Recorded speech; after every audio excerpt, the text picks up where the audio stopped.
자, 이제 봅시다.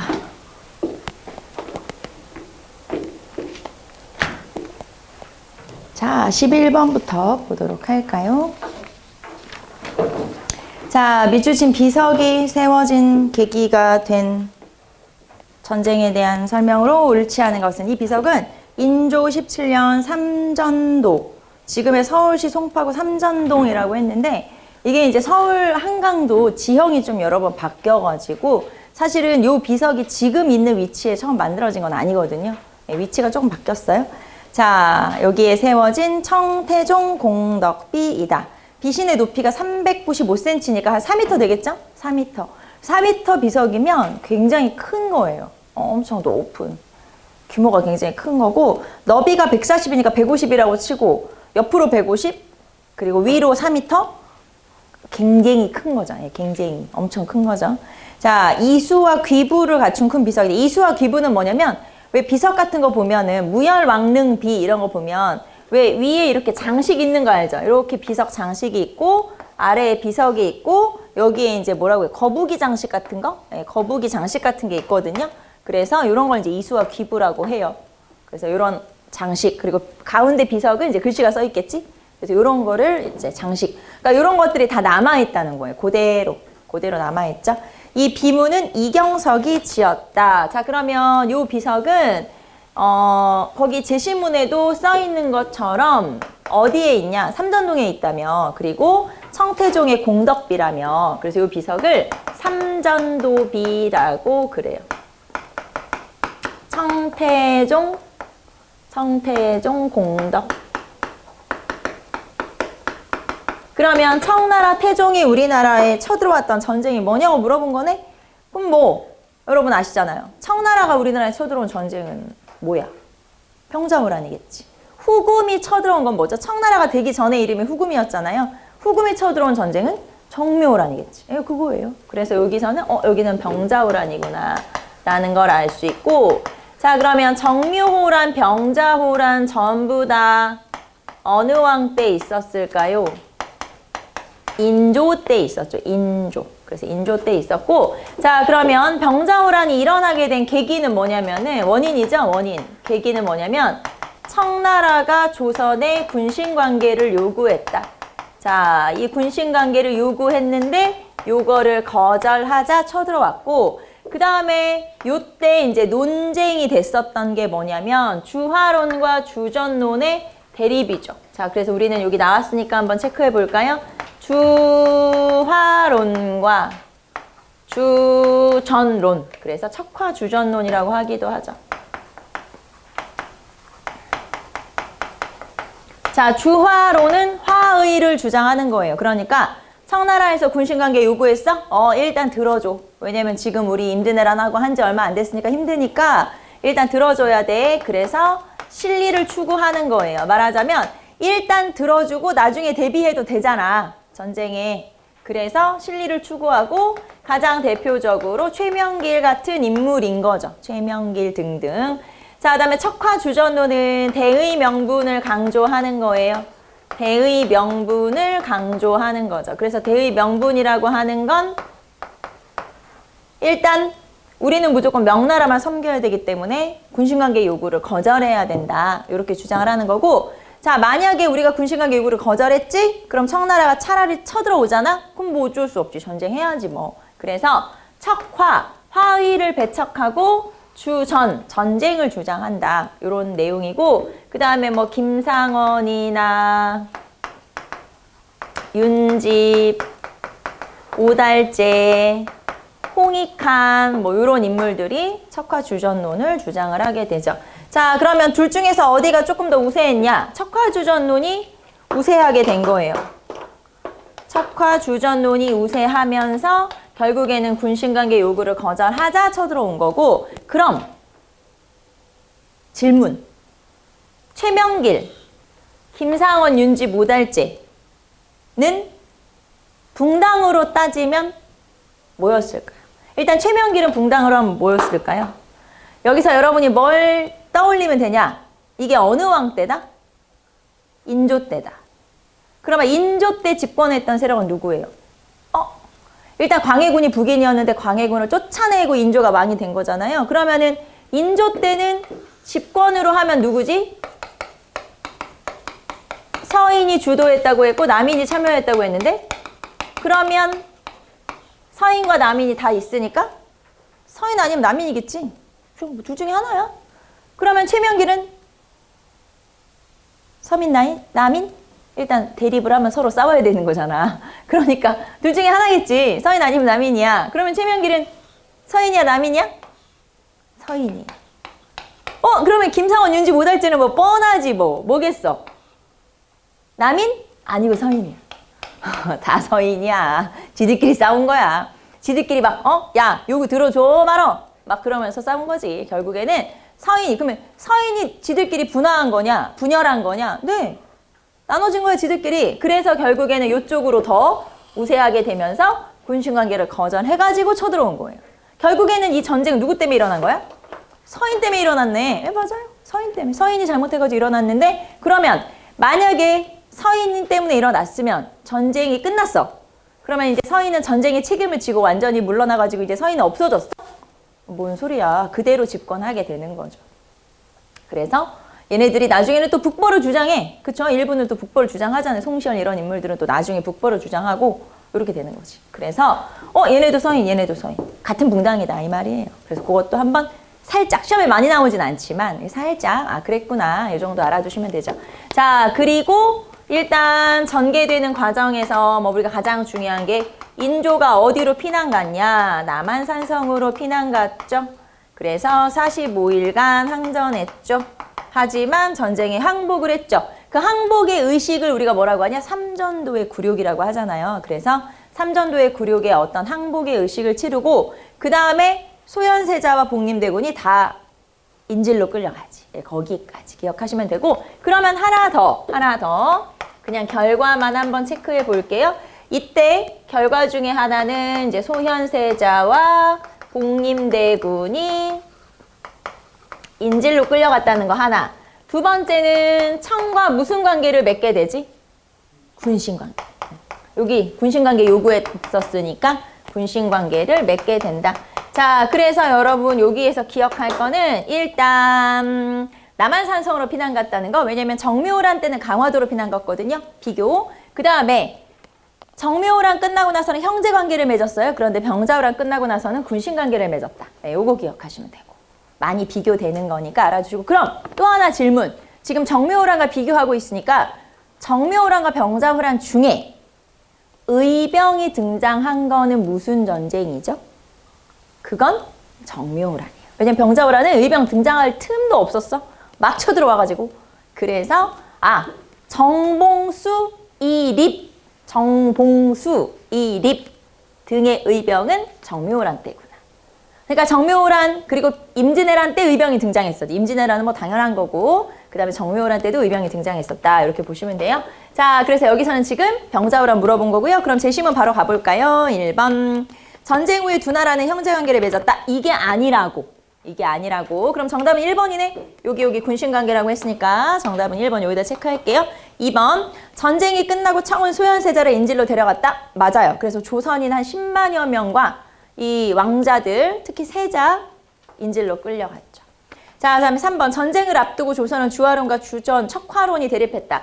주화론, 화의를 주장하는, 그리고 척화론이라고 하는 게 화의를 배척하는 건데 척화주전론이니까 뭐 똑같은 얘기죠. 주전론이나 척화론이나 똑같은 거예요. 그래서 3번도 맞고요. 4번. 청군이 한양으로 진격하자 국왕은 남한산성으로 들어갔다. 맞아요. 그래서 이렇게 병자호란 체크해 보시면 되겠죠. 정답은 1번. 12번 볼게요. 다음과 같은 주장을 한 학자에 대한 설명으로 옳은 것은 이제 농사 짓는 사람은 토지를 가지게 하고 농사를 짓지 않는 사람은 토지를 가지지 못하게 하려면 여전지를 실시해야 한다. 산골짜기와 시냇물의 지세를 기준으로 구역을 획정하여 경계를 삼고 그 경계 안에 포괄되어 있는 지역을 일여로 한다. 일여마다 여장을 두며 무릇 일여의 인민이 공동으로 경작하도록 한다. 자, 여기서 우리가 뭔지 알죠, 여러분? 여전제 또는 여전론이라는 걸 주장을 하고 자, 이 여전제, 여전론은 공동 경작, 공동 분배이면서 약간의 협동농장 같은 그런 체제라고 했죠. 그래서 여기에서는 누구를 말하냐? 정약용을 말하는구나. 자, 그런데 정약용은 여전제를 주장하다가 나중에 생각해보니까 이건 너무 이상적인데? 내가 말했지만 이거는 실현 불가능이야. 그래서 하나를 더 제시하게 되는 게 바로 정전론, 정전제. 정전론, 정전제를 주장하죠. 정전제라는 거 그냥 간단하게 말하면 이거죠? 우물정자로 땅을 나눠. 그래서 요거 백성한테 나눠줘. 요거예요. 그래서 우물정자로 나눠서 땅을 분배하자. 요런 걸 정전제. 자, 그래서 이렇게 두 가지를 제시하게 된다. 자, 그러면 정약용은 요거 말고도 저서가 엄청 많죠. 정약용의 저서는 한 500권 된다고 하니까 이 중에서 우리가 그냥 제목만 한번 쭉 써볼게요. 경세유표, 그리고 흠흠신서, 흠흠신서, 그리고 몽민심서. 자, 요 3권 정도는 여러분이 내용까지 알고 있어야 돼요. 경세유표는 중앙정치의 개혁이고요. 정치개혁. 중앙정치의 개혁이고, 흠흠신서는 형옥 업무의 개혁 또는 감옥 사무의 개혁이에요. 왜냐면 가난한 사람들이 이제 감옥에 가서 억울한 일이 없도록 하기 위해서 개혁을 해야 된다라고 주장했으니까, 몽민심서는 몽민관, 수령이죠, 수령. 몽민관의 도리에 대한 책이다.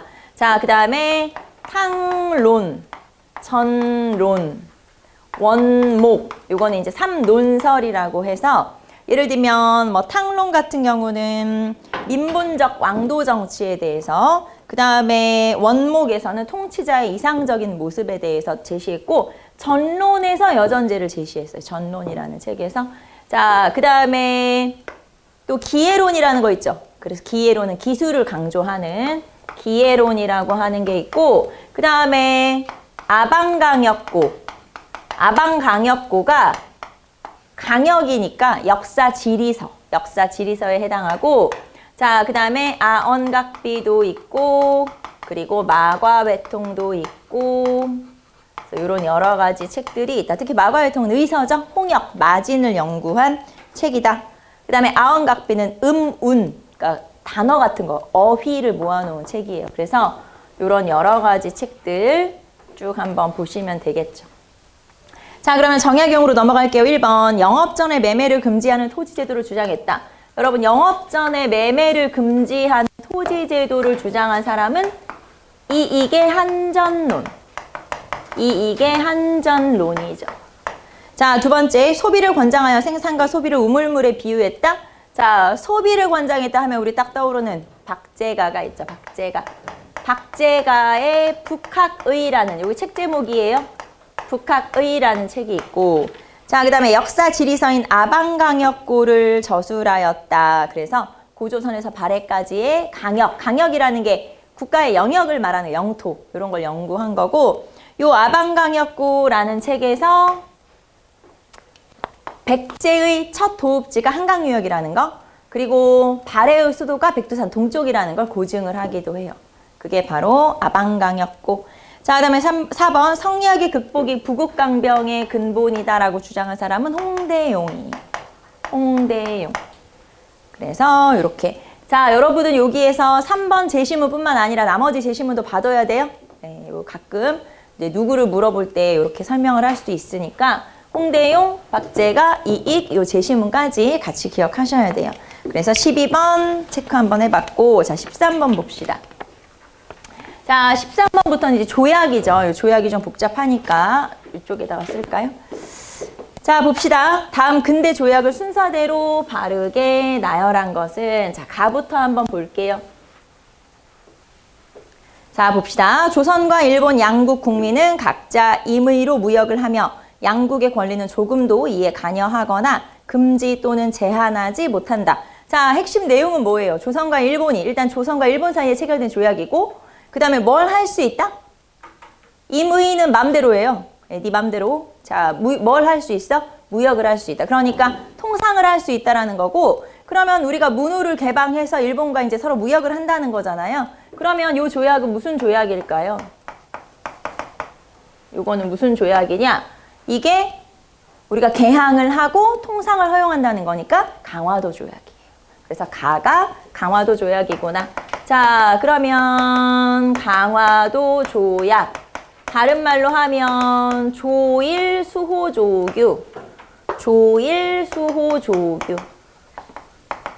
조일수호조규는 1876년에 체결된 조약이고 1876년 2월에 체결된 조약이죠.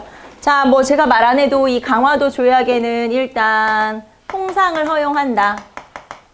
무역을 허용한다. 그 다음에 개항을 한다. 항구를 연다. 통상을 한다. 그리고 치해법권. 치해법권이라는 건 영사재판권이죠. 불평등한 조약이고 그리고 해안 측량권.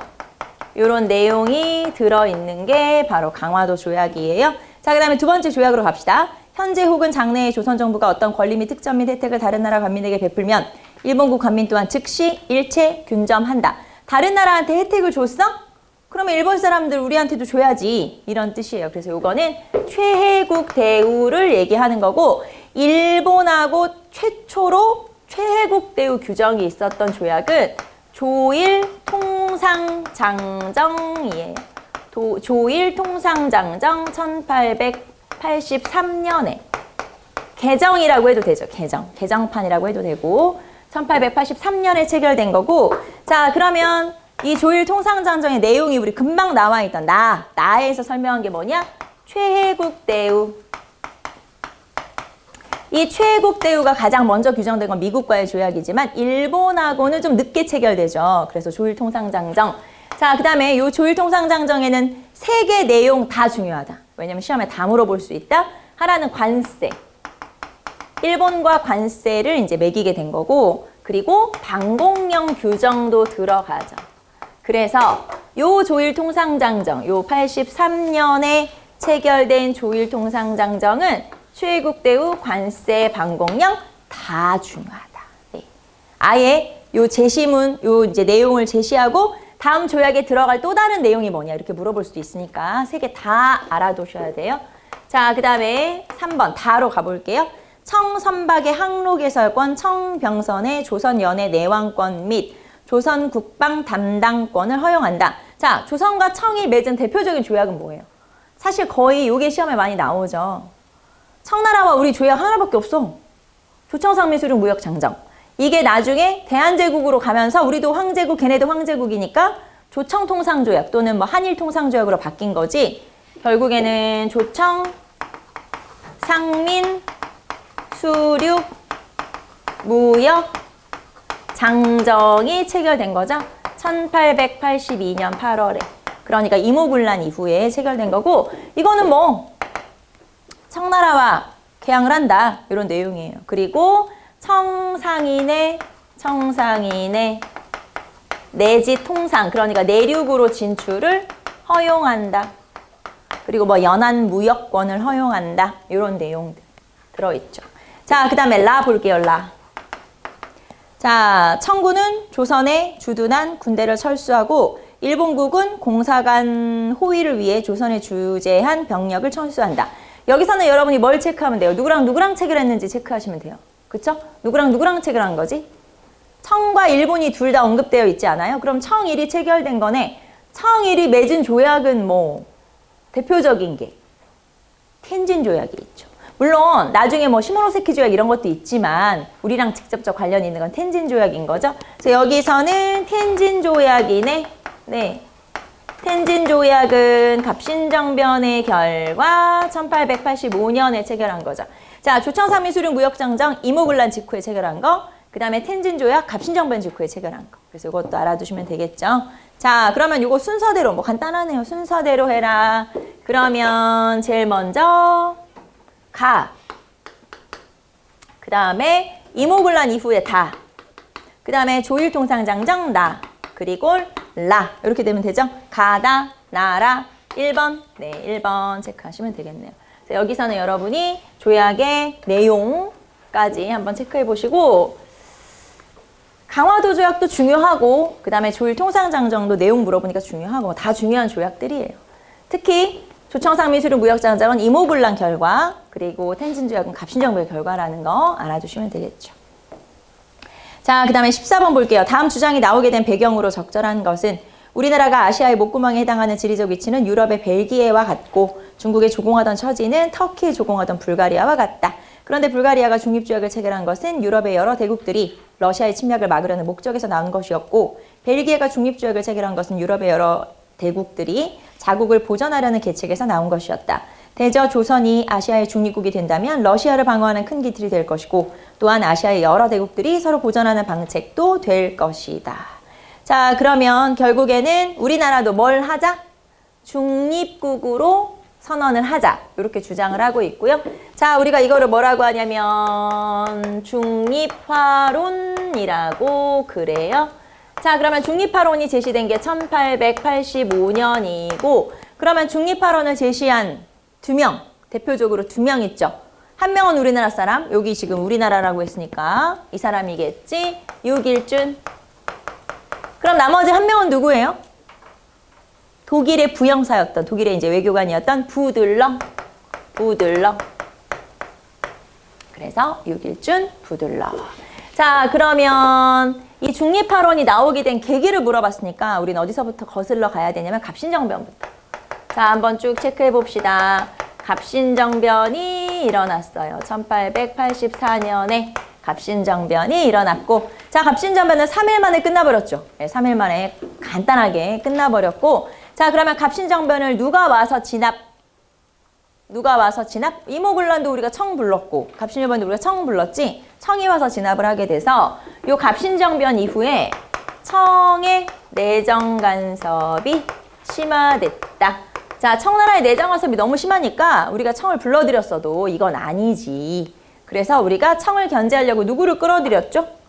누구랑 조약을 체결했어? 러시아. 그래서 조러 통상 조약을 체결해요. 러시아는 뭐 고맙지. 우리가 불러주면 고맙지. 그래서 조러 통상 조약을 체결하게 됐어요. 1884년 말에. 자, 그리고 조러 좀 더 친하게 지내야지. 그러면서 조러 비밀 협약을 추진했어요. 물론 이거는 실제로 된 건 아니에요. 그냥 추진만 한 거지. 조러 비밀 협약을 추진을 했더니 너네 왜 조선이랑 친하게 지내? 그러면서 누가 딱 들고 일어났어? 영국이 발끈했죠. 그건 아니지. 그러면서 영국이 우리나라의 거문도라는 섬을 점령해버림. 그래서 거문도 사건을 일으켰다. 자, 거문도 사건은 언제 일으켰죠? 1885년에서부터 1887년까지 거문도 사건이 일어나게 돼요. 자, 그러니까 야, 니들 다 그건 아니지. 그러면서 중립화론이 제시된 거예요. 자, 그래서 여기에서는 갑신정변, 조로통상조약, 거문도 사건, 중립화론 이렇게 되는 거예요. 네, 이렇게 쭉 순서대로 나타나게 되는 거죠. 자, 그러면 우리나라를 둘러싸고 영국, 러시아, 청나라, 그리고 여기선 좀 짜져 있지만 어쨌든 일본도 있을 거 아니에요? 이런 나라들이 조선을 두고 각축전을 벌이게 되자 야, 차라리 그럼 우리 중립 선언하자. 이렇게 제시한 게 중립화론이죠. 자, 제시문 보도록 할게요. 1번. 자, 조선 책략에서 친중국 결일본 연미국이에요. 연미방의 방책을 제시했다. 자, 그러면 조선 책략이라는 게 우리나라에 전해진 건 제2차 수신사로 일본에 갔던 김홍집이 전한 거거든요. 1880년에. 자, 그러면 이 조선 책략에 반발한 건 뭐예요? 그건 아니지. 그러면서 조선 책략에 반발한 게 영남만인소. 그래서 영남만인소 이만소는 1881년에. 자, 그래서 어쨌든 시기가 아니잖아요. 그 전이니까 1번 틀렸고 2번. 영국이 러시아의 남하를 저지하고자 거문도를 점령했다. 자, 여기 보시면 중립화론 전에 거문도 사건이 있었지. 그래서 2번이 정답. 자, 3번. 삼국 간섭으로 일본이 요동반도를 청에 반환하였다. 자, 여기 날짜만 한번 써볼게요. 삼국 간섭은 청일전쟁 끝나고 나서 시모노세키 조약으로 일본이 요동반도를 차지하게 되자 발끈한 거지. 자, 그러면 삼국 간섭에서 삼국은 어디예요? 삼국은 러프독 또는 러도프. 러프독, 러도프 세 나라인 걸 기억하시면 되고 자, 그래서 일본에게 압력을 가했죠. 그게 1895년 4월이에요. 자, 그러면 1895년 4월에 러시아를 중심으로 삼국이 모여서 일본에게 압력을 가하자 일본은 요동반도로 반환해요. 기분 나쁘니까 이제 어쩔 수 없이 힘이 약하니까. 자, 하지만 기분은 더럽다? 안 되겠다. 조선에서 러시아를 끌어들인 세력을 죽여야지. 그래서 일으킨 사건이 을미사변이에요. 알죠, 여러분? 자, 삼국 간섭으로 약해진 세력을 만회하기 위해서 일본이 일으킨 사건이 뭐냐라고 물어보면 을미사변. 알겠죠? 여러분 순서를 좀 잘 기억하시면 돼요. 이게 이제 다 인과관계로 연결되어 있으니까, 원인 결과로 연결되어 있으니까. 자, 어쨌든 3번은 1895년이니까 아니고요. 4번. 청군이 아산만에 상륙하고 일본군이 제물포에 상륙했다. 자, 4번은 언제냐? 1894년 5월이에요. 1894년 5월에 청나라 군대와 일본 군대가 요 텐진 조약 때문에 우리나라로 들어오는데, 그러면 1894년에 우리나라에서 무슨 일이 있었어? 우리가 청나라를 불렀더니 일본이 따라 들어왔죠. 세 번째 들어온 거예요. 첫 번째는 이모군란 때 불러서 청이 왔고, 두 번째는 갑신정변 때 우리가 불러서 청이 왔어요. 세 번째 우리가 청나라 부른 건 무슨 사건 때문에? 동학농민운동 때문에 불렀죠. 근데 그때 텐진 조약 때문에 일본이 따라 들어오게 된 거예요. 알겠죠? 그러면 4번 제시문은 1894년 5월인데 제가 연도만 썼어요. 시기 사건으로 하면 무슨 사건? 동학농민운동이지. 알겠지? 그래서 4번은 동학농민운동 때구나. 청일본이 같이 들어온 건 텐진 조약 때문이지만 동학농민운동 때다. 이렇게 알아두시면 되죠. 자, 그러면 정답은 2번이지 뭐. 그쵸? 2번. 그래서 요 사건들. 갑신정변, 조러 통상조약, 거문도 사건, 그리고 중립발언. 자, 예전에 시험 문제 중에 이런 것도 있었어요. 거문도 사건이 있었을 때 있었던 일이 뭐냐. 그럼 시기를 좀 알아야 되겠지? 그래서 1885년에서 1887년이다. 자, 그 다음에 15번 보도록 할게요. 다음 운동과 관련된 설명으로 옳은 것은 모두가 보상에 참여해야만 성공할 수 있다. 2천만 민이 3개월 동안 담배를 끊고 그 돈을 각 사람마다 20전씩 낸다면 1,300만 원을 모을 수 있다. 아, 우리 2천만 동포 중 진실로 조금이라도 애국사상을 가진 사람이 있다면 두 마음을 품지 말아야 할 것이다. 자, 우리가 보상을 해야 되는데 빚 1,300만 원을 갚으려고. 그러면 당연히 무슨 보상운동? 국채보상운동. 1907년에 있었던 국채보상운동이고, 자, 이거 어디서 처음 만들었죠? 대구. 그쵸? 대구에서. 자, 국채보상 기성회가 만들어져요. 그래서, 자, 서상돈, 뭐, 양기탁, 이런 인물들이 참여했고, 특히 국채보상운동에서 또 중요한 건 누가 많이 참여하냐?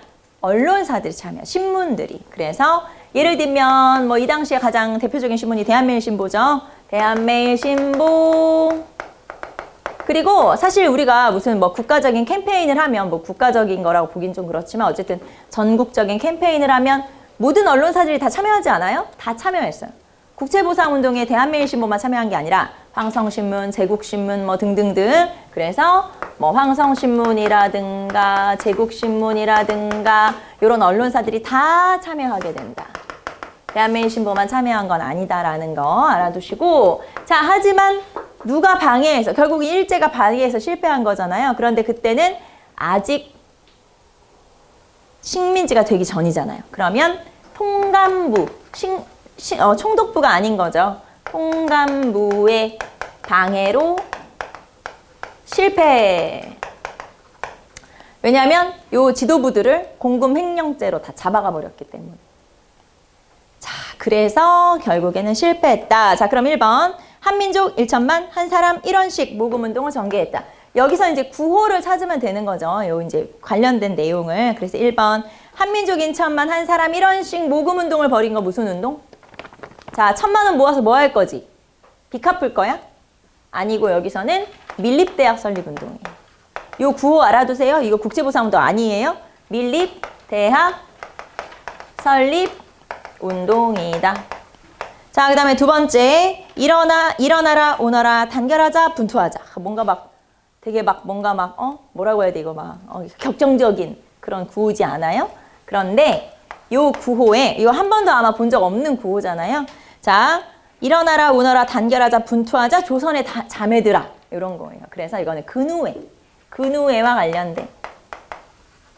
근우회는 신간회의 자매단체인 거 여러분 아시죠? 자, 그래서 근우회. 그 다음에 자작회, 토사내용 부인회 등이 참여했다.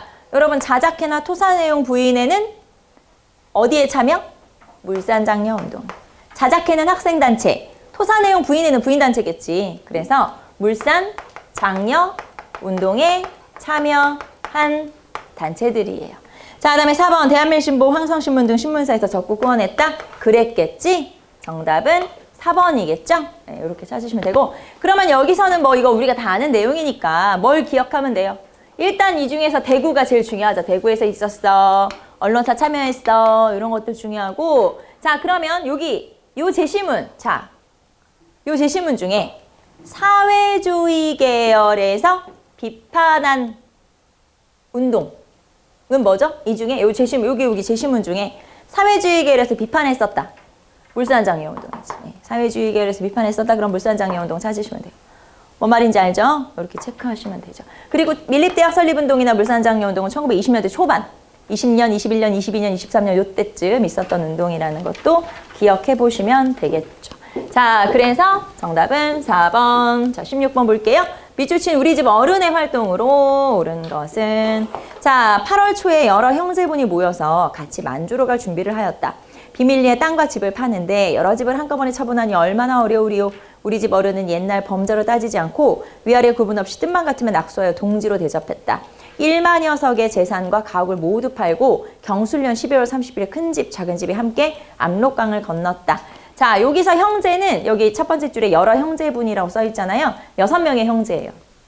그래서 그 6명의 형제가 자신들의 재산을 다 팔아서 만주로 가게 되거든요. 자, 이 사람들은 누구냐? 신민회의 회원이었던, 특히 여기서 우리 집 어른이라고 해서 이제 주도적으로 활동했던 인물은 이회영이라는 인물이죠. 이회영 선생이에요. 그래서 여기서는 신민회의 이회영. 자, 이 이회영의 형제들, 이회영, 이시영을 비롯한 6명의 형제들이 자신의 재산을 다 팔았는데, 이 사람들은 일단 조선에서 뭐 고려시대부터 쭉 조선시대까지 엄청 좋은 집안. 이항복 알죠? 이항복. 들어봤죠? 있어, 그런 사람. 조선시대 유명한 사람. 그 사람의 집안이에요. 그래서 엄청 유명하고 중국하고 교류하고 뭐 이런 정도로 굉장히 훌륭한 집안이고 돈도 많고 했는데, 이 사람의 집안이 요 명동 충무로 이런 재산도 다 가지고 있었대요. 그래서 뭐 이런 거 있잖아요. 뭐 이 사람의 땅을 밟지 않고서는 지나다닐 수 없는 뭐 이런 정도의 엄청난 땅을 가지고 있었는데, 결국에는 일제시대가 딱 되자 일본 놈들 밑에서 살 수는 없다. 재산을 다 처분했고, 이렇게 많은 재산들을 한꺼번에 처분하니까 이제 거의 헐값에 넘긴 거죠. 그래서 재산을 처벌했고 그 돈을 모아서 만주로 갔는데, 그래서 어디로 갔냐? 남만주 삼원보 지역으로 갔죠. 그래서 남만주 삼원보에다가 독립운동 기지를 건설했는데, 여기에다 만든 게 경학사, 그리고 신흥 강습소.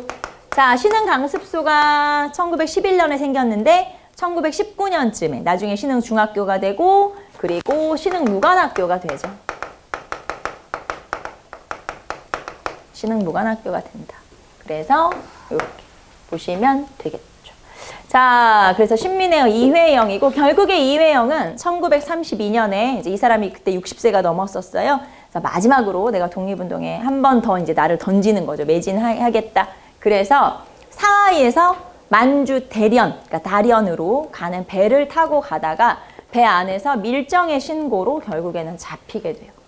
그래서 모진 고문 끝에 사망을 하게 된 분이 바로 이회영이고, 이 6명의 형제 중에서 막내가 이제 해방 이후에 살아서 돌아와요. 그래서 이 양반이 이제 이시영 선생인데, 우리나라 초대 부통령을 역임했던 인물이죠. 이시영 선생. 자, 그래서 요 이회영이라고 하는 인물이고요. 자, 그러면 이회영 봅시다. 이회영은 신민회에도 참여했고, 그 다음에 의열단도 후원하기도 하고, 그리고 무정부주의 활동을 하기도 했던 인물이죠. 자, 그리고 이제 지금 제가 얘기했던 거 복잡하면 이것만 기억하면 돼요. 아, 남만주 삼원보에서 경학사 신흥무관학교 만들었구나. 신흥강습소 만들었구나. 자, 1번 경학사와 신흥강습소를 조직했다. 요거겠죠, 요거 1번. 자, 그 다음에 2번 의열단을 조직했다. 자, 나머지 인물들 볼게요. 의열단 조직한 인물이 김원봉. 그 다음에 한인애국단을 조직한 건 누굴까요? 김원봉이 1919년에 의열단을 조직했고, 자, 한인애국단은 1931년에 김구가 자, 그 다음에 4번 조선 건국동맹을 조직했다. 조선 건국동맹, 조선 건국준비위원회, 뭐 좌우합작운동 전부 다 여운형. 자, 그래서 요 근대 인물은 김구 이승만이 시험에 제일 많이 나오긴 하지만 김구 이승만 그리고 김원봉, 여운형, 김규식 이런 인물들 당연히 시험에 잘 나오니까 인물들도 좀 알아두시면 되겠죠. 자, 정답은 1번. 1번 체크하시면 되겠습니다. 아, 그리고 뭐 맨날 나오는 거 그거잖아요. 이 사람들이 자신들의 재산을 다 정리해서 이제 독립운동에 매진하게 되는데 이 양반들의 재산, 요 집안의 재산 전체를 지금 돈으로 환산하면 6천억 원에서 600억 원에서 1000억 원 정도 된다. 근데 그 돈을 땅 사고 건물 짓고 학교 짓고 하는데 다 써버렸기 때문에 결국에는 몇 년 못 가서 이제 이 사람들은 너무 가난해져가지고 심지어는 먹을 게 없어서 일주일에 하루에 3끼가 아니고 일주일에 몇 끼 먹을 정도로 그리고 너무 이제 허름하고 이래서 입고 나갈 옷이 없어서 밖에 못 나갈 정도로 그 정도로 굉장히 가난하게 살다가 결국에는 이제 독립운동 끝에 사망을 하게 되고 결국에는 이 집안이 다 이제 물론 독립운동가로 이렇게 추대를 받기도 하지만 그 형제들이 6명이라고 했잖아요. 이 사람들이 전부 다 독립운동가로 인정받기까지는 시간이 꽤 걸렸어요. 2000년대 넘어와서야 그게 됐었기 때문에 어쨌든 뭐 그런 일이죠. 그래서 요 후손 중에 뭐 국회의원도 있고 막 그래요. 그래서 이제 그냥 우스갯소리로 이 사람은 크게 사고만 치지 않는다면 그냥 냅두자. 특별히 뭐라고 하지 말자. 왜 그런 거 있잖아. 까방권 뭔지 알지? 까임 방지권이잖아. 이 사람 까방권이라고 하자. 워낙 그 선조가 독립운동 했으니까 재산도 다 팔고 했으니까 그렇게 얘기를 할 정도 우스갯소리로 그렇게 얘기할 정도로 이제 활동을 했었죠. 물론 뭐 그렇긴 하지만 어쨌든 그렇긴 그렇죠. 예를 들면 뭐 윤봉길에 뭐 누구도 뭐 국회의원이고 막 그렇긴 하지만 또 그렇긴 그렇잖아요. 그래서 뭐라고 말할 수는 없지만 자, 그다음에 17번 봅시다. 가에 들어갈 군사 조직에 대한 설명을 옳은 것은 동지들이 화북으로 떠난 후에 비교적 안전지대인 충칭에 있는 동지들의 노력과 공작 성공은 화북 동지들의 노력과 공작 성적에 비할 때 참으로 부끄러운 많지 적다. 우리 민족의 혁명 전투 깃발인 가는 금년 가을 한국광복군 제1지대로 개편하게 되었으며 이는 군사통일을 위한 성의에서 우리의 초대의 양보인 것이다. 자, 거기 보시면 화북으로 떠난 동지들에 비해서 우리의 성적이 저조하다 이렇게 표현하고 있죠. 그러면 하나는 화북으로 갈라지고 하나는 충칭으로 이동했다고 지금 나와 있잖아요. 그러면 요 군대는 뭐냐? 조선 의용 대군아 1938년 우한에서 한커우에서 조직한 군대고 자, 요 군대는 중국 관내 최초의 중국 본토 최초의 조선인 무장부대, 조선인 부대. 자, 중국 관내 최초의 조선인 부대고 그 다음에 중국 국민당의 지원을 받았다. 자, 하지만 분열이 됐죠. 그래서 조선의용대 화북지대. 화북지방은 조선의용대 화북지대가 됐고 조선의용대 화북지대가 됐고 이 조선의용대 화북지대는 나중에 중국 공산당과 또 활동을 같이 하기도 하다가 결국에는 조선의용군으로 개편이 되고요. 1942년에. 자, 그 다음에 나머지 이제 자녀 세력은 충칭에 있는 한국광복군으로 합류하게 되죠.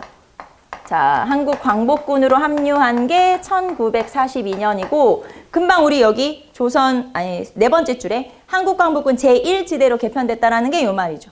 똑같은 표현이죠. 그래서 이렇게 나눠진다. 그러면 여기에서는 조선의용대를 말하는구나. 자, 1번 태평양 전쟁이 발발하자 대일 선전포고를 하였다. 자, 대일 선전포고를 한 건 한국광복군. 자, 두 번째 자유시 참변으로 피해를 입었다. 자유시 참변은 러시아로 들어갔다가 피해 입은 거잖아요. 대한독립군단. 대한독립군단의 일부가 자유시로 들어갔다가 피해를 봤죠. 3번 중국 관내에서 결성된 최초의 무장조직이었다. 여기 있죠.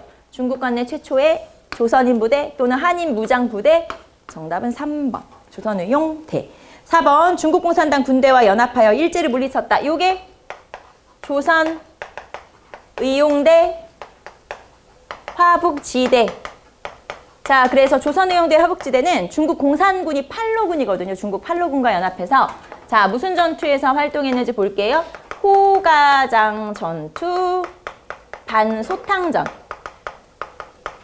호가장 전투와 반소탕전에서 승리를 거두게 되고, 그리고 나서 조선의용 군으로 개편이 돼요. 그래서 정답은 3번 조선의용대. 자, 18번 볼게요. 가 단체의 활동으로 옳은 것은 가 단체는 최연배, 이국노 등이 중심이 되어 우리말 연구에 힘썼다. 특히 한글 감수 교재를 만들어 문맹태치 운동에 적극 참여했고 우리말 큰 사전 편찬에 주력하였다. 이에 일제는 사건을 조작하여 회원들을 대거 검거하고 투옥하였다. 자, 요 단체는 뭐냐? 조선어학회. 조선어학회. 그러면 조선어학회가 만들어지기 전에 만들어진 단체는 뭐예요? 조선어학회 전신이 조선어연구회가 되겠죠. 조선어연구회. 자, 조선어연구회가 1921년에 조선어학회가 1931년에 이렇게 이제 개편이 된 거죠. 그래서 조선어연구회, 조선어학회.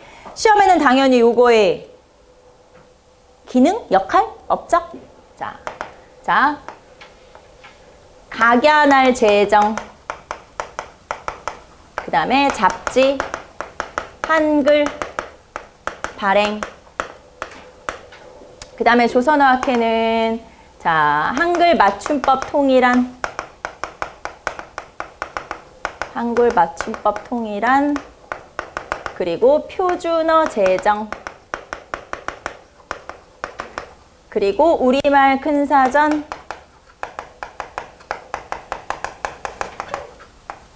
편찬 시도. 우리말 큰사전 편찬 시도. 시도를 했다는 건 결국에는 못했다는 얘기예요. 실패. 그래서 우리말 큰사전 편찬 시도고. 자, 그 다음에 이 조선어학회는 조선어학회 사건으로 해산되는데 조선어학회 사건의 연도를 물어보는 때가 있어요. 그래서 1942년에 조선어학회 사건으로 해체되죠. 그러면 우리말 큰사전은 언제 만들어졌을까요? 국어대사전이겠죠? 지금으로 하면. 국어대사전은 언제 만들어지냐? 만들어지긴 만들어지거든? 1957년에. 그러니까 해방 이후에 만들어지게 돼요. 그래서 여기에는 이제 시도, 실패. 자, 그러면 이 두 개를 구분하면 되는 거예요. 비교 말하자면. 골라라. 자, 다만 여기서 좀 헷갈릴 만한 게 요거예요. 한글이라는 잡지는 1926년부터 만들어지거든요. 그런데 1926년부터 쭉 나와요. 그러니까 만약에 조선어학회도 잡지 한글을 간행했어.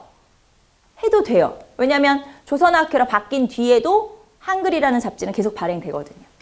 무슨 말인지 알죠? 그래서 만약에 요 업적이 조선어학회로 간다. 네, 그래도 맞아요. 알겠지? 그것만 좀 안 헷갈리면 돼. 자, 그러면 정답은 1번부터 한번 볼까요? 1번 사료편찬소를 두어 한인관계사를 정리했다. 사료편찬소는 누가 만들었어? 네, 임시정부. 대한민국 임시정부 밑에 사료편찬소가 있었고 한일관계 사료집 이런 거를 이제 만들기도 하죠.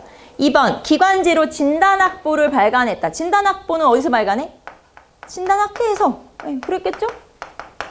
당연하지. 진단학회는 이병도, 손진태 등의 실증주의 사학자들이 만든 거고요. 자, 3번 배우자 가르치되 다 함께 라는 구소를 내세웠다. 배우자 가르치자 다 함께 분하로드 운동. 자, 분하로드 운동을 전개한 신문사는 어디? 동아일보. 네, 그래서 분하로드 운동 연도만 체크해 볼게요. 31년에서 34년. 1930년대에 있었던 운동이고. 자, 금방 우리 구호 뭐였어? 배우자 가르치자 다 함께? 그럼 이건 뭐야? 아는 것이 힘이다. 배워야 산다. 에? 비스무리하지. 똑같은 거야. 조선일보에서 주장한 조선일보에서 했던 무슨 운동이냐? 문자보급운동? 네, 그거죠. 문자보급운동. 아는 것이 힘이다. 배워야 산다. 그 다음에 배우자 가르치자 다 함께. 비슷비슷해. 다 비슷한 시기. 그냥 우리는 30년대쯤이고 30년대 전반이구나. 이렇게 알아두시면 되고. 다만 이거는 구별해야 돼. 구호가 중요한 게 아니에요, 여러분. 구호는 몰라도 되지만 뭔 알아야 돼? 조선일보에서 문자보급운동. 동아일보에서 분하로드 운동. 그거는 알아야지. 알겠지? 그거는 헷갈리면 안 돼. 하지만 뭐 구호는 뭐 시험에 그렇게 많이 나오진 않으니까. 하지만 요건 알아야 된다. 자, 그 다음에 4번. 한글 맞춤법 통일안과 표준어를 제정했다. 여기 있지. 한글 맞춤법 통일안, 표준어 제정. 그래서 4번. 그리고 여기에다가 덧붙여서 조선어 학계 사건. 요것도 알아두시면 되겠죠. 정답은 4번. 자, 그 다음에 19번. 다음 글이 발표된 이후에 사실로 옳은 것은 미군정 아래에서 육성된 그들을 경찰을 시켜 선거를 독점하도록 배치하고 인민의 자유를 유린하고 있다. 자, 그 다음부터 이제 아는 문장이에요. 나는 통일된 조국을 건설하려다가 38도선을 베고 쓰러질지언정 일신의 구체한 안위를 위해서 단독 정부 세우는데 협력하지 아니하겠다. 요거는 뭐 많이 들어봤죠? 자, 그래서 김구의 3천만 동포에게 읍고함. 3천만 동포의 읍고함. 1948년 2월이고 1948년 2월이면은 남북 협상하러 가기 조금 전에 발표한 거거든요. 자, 그래서 남북 협상이 1948년 4월에 있었으니까 남북 협상 가기 전에 발표한 거고 남북 협상 갔다 왔더니 결국엔 실패하고 바로 50총선거가 있었죠. 그래서 이제 이런 식으로 이어진다.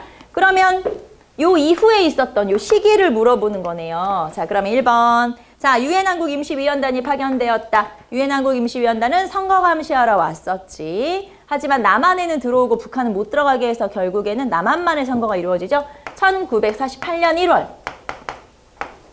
두 번째, 남한 지역에서 50총선거가 있었다. 나왔네. 48년 5월이죠. 그 다음에 조선인민공화국이 선포되었다. 조선인민공화국은 조선 건국준비위원회가 바뀐 거거든요. 1945년 9월 6일이니까. 자, 제2차 미소공동위원회가 결렬되었다. 1947년 5월이거든요. 그래서 1947년 7월까지야. 여러분이 결렬된 시기까지는 몰라도 돼요. 그냥 제시문이 이렇게 나온 거고 우리는 그냥 이것만 알면 되죠. 47년 5월이구나. 이렇게 알아두시면 되고요. 자, 그러면 문제가 뭐였어? 요 이후에 있었던 사건을 골라라. 정답은 2번이겠지. 이렇게 체크하시면 되죠. 자, 20번. 다음 글이 발표된 정부 시기에 일어난 사실로 옳지 않은 것은 자, 여야 합의하에 조속히 대통령 직선제 개헌을 하고 새 헌법에 의해 대통령 선거를 통해 평화적 정부 이양을 실현하도록 해야겠습니다. 오늘 이 시점에서 저는 사회적 혼란을 극복하고 국민적 화해를 이룩하기 위해서는 대통령 직선제를 택하지 않을 수 없다는 결론에 이르게 되었습니다. 자, 직선제 하겠대. 이 정부에서. 그러면 직선제 개헌을 이끌어낸 운동이 뭐죠? 민주화 운동이 6월 민주항쟁이겠지. 그래서 자, 봅시다. 6월 민주항쟁을 했어. 6월 민주항쟁이 언제죠? 1987이겠지. 자, 1987. 그랬더니 정부에서 그러면 직선제 개헌해줄게라고 선언문을 먼저 발표하죠. 개헌하기 전에. 이게 바로 6.29 선언, 6.29 민주화 선언이에요. 그래서 지금 여기 나온 제시문이 6.29 민주화 선언이구나. 자, 그리고 나서 개헌을 했어요. 그 해 말에. 자, 그럼 개헌이 몇 차 개헌이야? 이게 이제 9차겠지. 대통령 직선제 5년 단임제 9차 개헌을 했어. 자, 그리고 나서 9차 개헌으로 수립된 정부가 누구? 이게 이제 육공화국이잖아요. 누구죠? 그 다음에 등장한 사람이 노태우 정부가 수립되는 거예요.